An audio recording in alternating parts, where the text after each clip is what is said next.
mental health during the holidays and after. Even now, yeah, we were talking about that a lot recently, you and I and Dr. Leslie.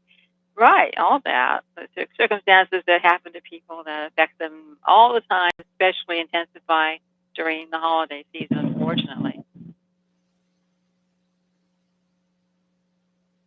Teresa? And do we have Dr. Duffy there? Hi, I'm here. Hi, Dr. Duffy. How you doing? I'm good. Are you getting ready for the holidays? Yes, it's right around the corner before you know it. Yeah, and we've had a lot. We've already had Thanksgiving, now the Christmas and New Year's Eve and New Year's Day. So we have a lot of holidays that we're all celebrating, and unfortunately, there's some that can't deal with that. And that's our topic for today. How do we deal with this mental health issues that we have during this time of year? The people who feel depressed, feel like they don't have anyone to go to or be around and celebrate the holidays. What do you think, Dr. Duffy, about this? So I think really a faceted approach to depression and anxiety around the holidays is the best thing to do. And start early. Don't wait until the time is upon you. And a lot during this time of the year, the days are a lot shorter. We're hitting our fall and winter months, and there's less daylight, and that can cause something called seasonal affective disorder. It's not fully understood, but a lot of people during this time of the year feel more sad, more depressed because really of lack of sunlight.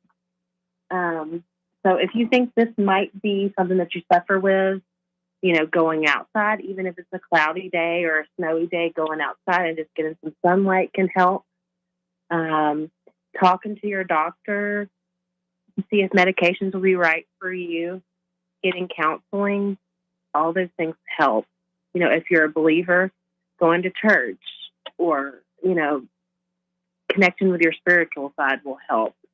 But I do want to mention some of the most popular and effective medications are called SSRIs, selective serotonin reuptake inhibitors, and they've been around since the late 80s, with the first one being Prozac, which touted as a miracle drug, and for many people it can be that. So it's really important to realize that for depression and anxiety, they are really effective, but it takes 4 to 6 weeks to see any improvement because your brain is just trying to get used to the chemical balance. And it takes that long to get really into your system. So don't give up. Keep pressing forward and taking your medication every day. Sometimes there can be a rare side effect of suicidal thoughts or ideations. And if you're having anything like that, please, contact your doctor immediately. There are also some other things that you can do to help, play around with your neurotransmitters. And one of those things to boost dopamine is just to make some simple goals that you will complete. Helps to keep your mind busy, helps to keep you focused.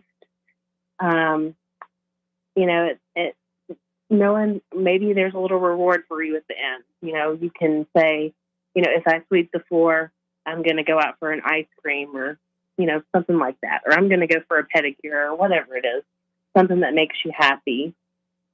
To boost oxytocin, actually giving someone a compliment has been shown to boost that. Even, if they're strangers, you're like their shirt, you give them a compliment, that can really go a long way for them too, to help boost their mood. You never know what someone is going through, so being kind is always the right answer. I agree. Yeah, it's giving a compliment, or even exercise is very, very good. You should, if you have nothing to do, go out with your friends, do some exercise, stay connected with people, try and reach out if you feel lonely. And And Deborah, what do you think as far as you had mentioned doing normal things? Yes, because that can make life seem less upsetting if you're going through something that's challenging or it's different this year and maybe you're gone through loss. And doing something normal is, in a way, if you like you say, planning ahead, Dr. Duffy, to start thinking about ways you can adapt to this before it hits you and hit you very hard in some cases. So one thing is I was thinking about, and going by what I've read and heard even on television, is to tell yourself that your circumstances have changed. At least they have at this point. And you have to try and figure out ways to adapt and accept that. And doing that, you might also think about ask yourself this question: do I really feel the same about all this right now? You might not. You might feel that without your family, that you've lost a family member or several family members, or other things have happened to change your circumstances. Perhaps you don't feel the same way about the holidays either. Although you want to respectfully acknowledge the holidays, you might also feel that you just don't want to do all the decorations. And there's no rule you have to do it that way, decorate or not decorate, or put up a tree. But accept that things have changed right now, and you have to go on. And then tell yourself also not only to do normal things, I mean normal to maybe do things that are non-holiday related, that you've always enjoyed, that always maybe cheer you up, like a favorite television show, DVDs, the music that you like that maybe is non-holiday music. You get so much of that when you're out publicly, right? So again, things that you always enjoy that are normal, and go out about your errands and your chores and your job, and whatever else you do, that are not related to the holidays so much. You have it constantly thrown at you if you can help it. And also tell yourself not to give in. That little voice inside you, as though you're talking to a counselor. And he's telling you perhaps, don't give in. What are you going to do? Don't give in. If you start getting very teared up and emotional about something you're around other people, try to tell yourself not to give in and keep going forward. And that can help. And also one thing I was thinking about, too, is to maybe even avoid people, places, other situations that might make you feel sad and depressed. Whatever that is. It could be anything that tends to trigger. Right. You can also help out if you enjoy doing things for others. I've gone to St. Mary's here in Stockton. I usually, help in the kitchen. And it makes you feel good when you're helping somebody else. And so you can do something like that rather than feeling sorry for yourself that, oh my gosh, I don't have anybody around. I'm not feeling good, during the holidays. And instead of feeling sorry for yourself, just go and help some other people, and it makes you feel great, when you're helping someone else. I mean, you realize that's going on. There's a lot of suffering in our world, and you can do something special. I sent a card to a child. We were talking about that. And need that kind of cheering up, and to other people who are having a bad time. Another thing I thought about, too, was do something special even for yourself. And me saying it isn't really selfish to do that. But sometimes you don't have a huge family or things are different. I think it's always wise to prepare yourself in advance, like FW said, for what could happen to you emotionally, is to plan some little treat. Don't leave yourself out of it. To plan some little special thing to look forward to. It could be a candy treat, chocolate, but of course anything that you like. And that might, nothing expensive, but just something to look forward to, a book, something to listen to or read when that's going on, because it can hit you hardest when it actually happens, after hearing about it so much. So have something to look forward to, not elaborate, but that too. Don't leave yourself out of the whole situation either, I don't think it helps. And try to just not focus too much on it, dwell on it. And of course you can pray. I mean, say a prayer for strength. Certainly remember what it really is about, as we discussed, and also when you focus on that too, it kind of right. And you don't have to spend a lot of money during the holidays. People think that they have to, go and shop. You don't have to. You just have to have a little fun with some family. You can go caroling, go with friends, and go caroling, and just do some fun stuff that we had talked about. Whatever you think you can handle. That would make you, help you get through whatever you're going through. So, remembering the real reason for it, as we discussed also with Dr. Leslie, of course, that aspect of it's kind of lost a lot during the Christmas time. And the New Year, too. I mean, you've got that to go into, which can be quite New Year's Eve. You got New Year's Eve, New Year's Day. You can go dancing. Dancing is a really good way of feeling good. You know, the chemicals kick in and the happy chemicals.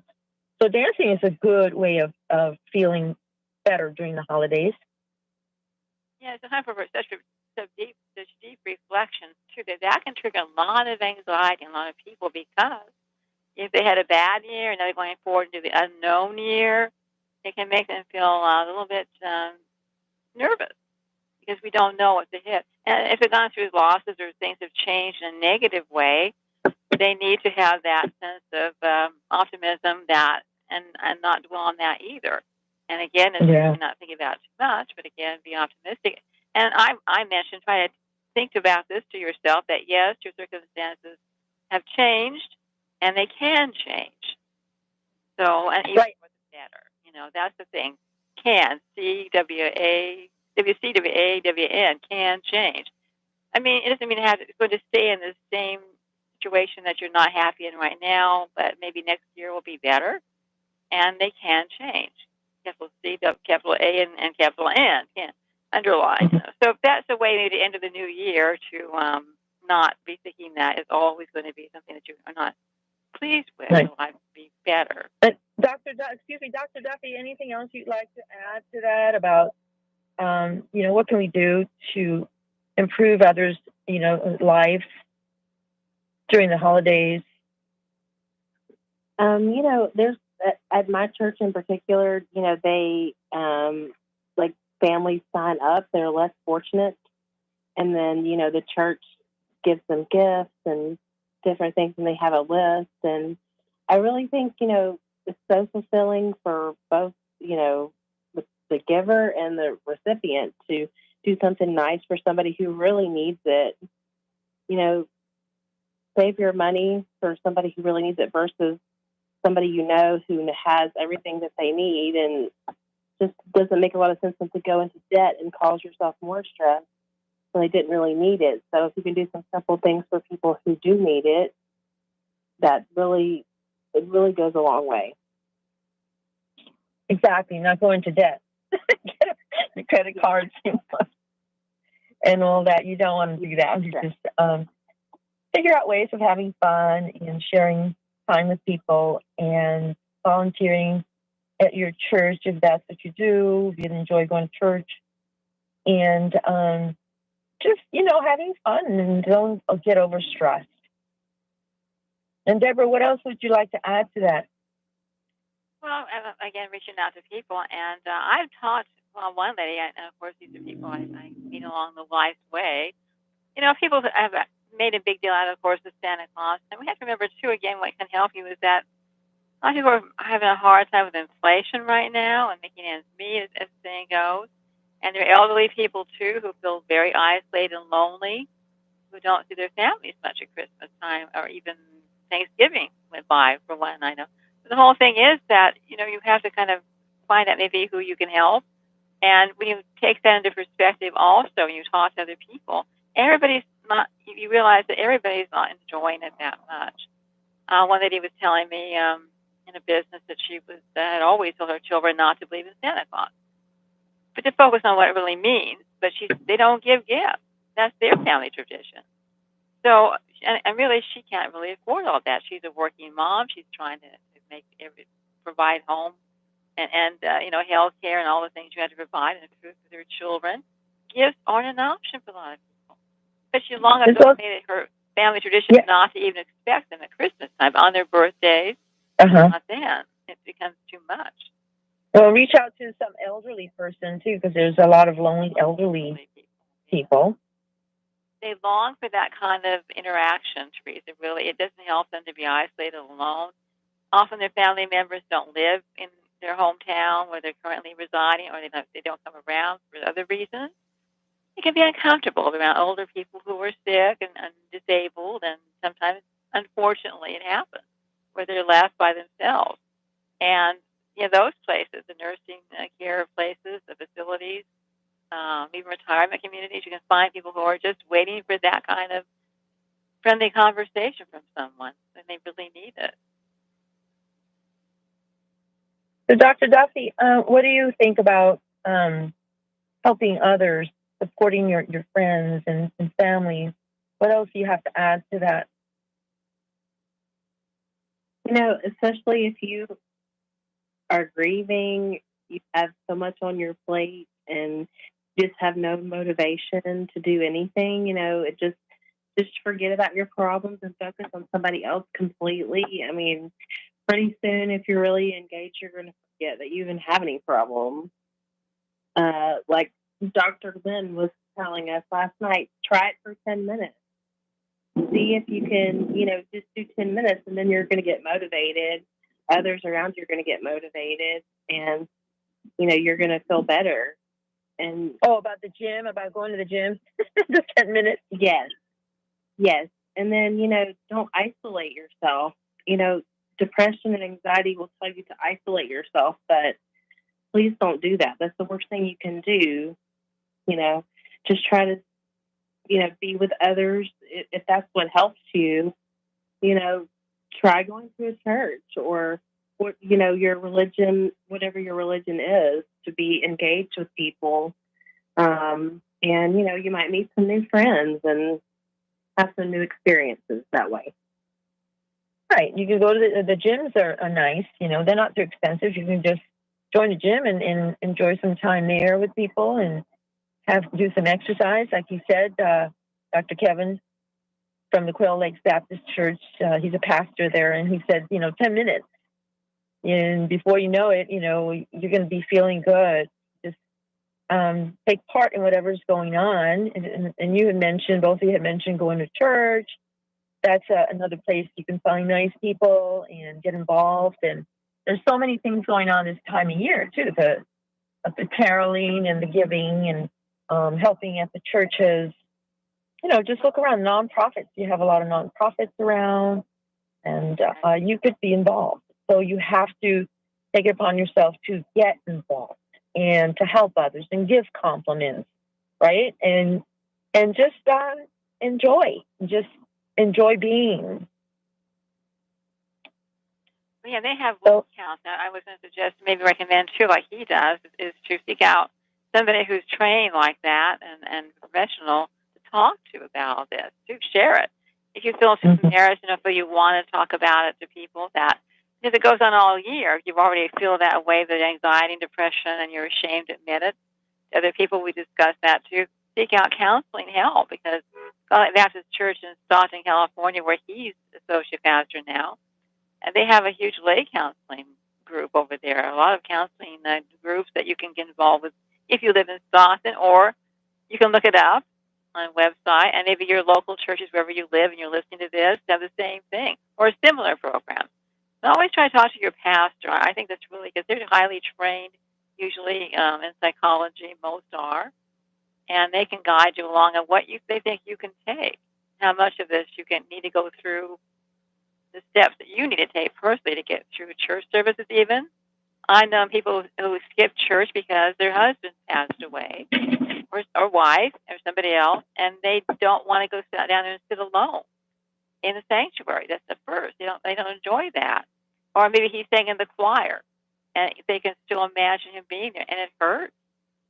And so I've known people like that. They avoid the church service themselves because of the painful emotions it can bring.